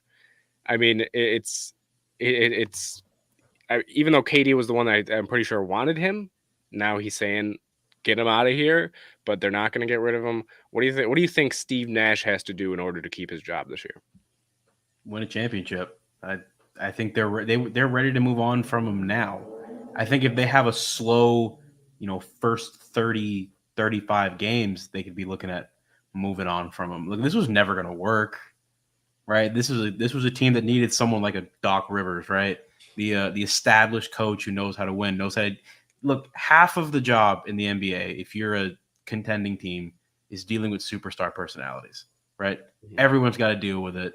Steve Kerr's got to deal with it. Eric Spoelstra, Ime Udoka when he comes back, if he ever comes back, that situation is a little murky. But they've got to deal with superstar. Doc Rivers has to do it now with James Harden and Joel Embiid. Steve Nash doesn't know how to deal with superstar personalities.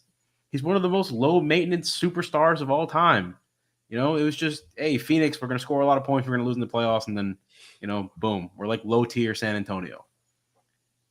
It was never going to work. Steve Nash, and he was doing great work as a player development coach in Golden State, too. There was no reason to take this monumental leap to being the head coach of a team with 2 Hall of Famers. Or actually, at the time, they had 3 Hall of Famers. Yeah, I mean, yeah, it was kind of a head scratcher to me to begin with, because I always look at players coming into coaches kind of a head scratcher, because how often does it really work? I mean, Steve Kerr, yeah, worked great, but it's also, I feel like a lot of coaches could have won championships with that Golden State roster. Let's be real.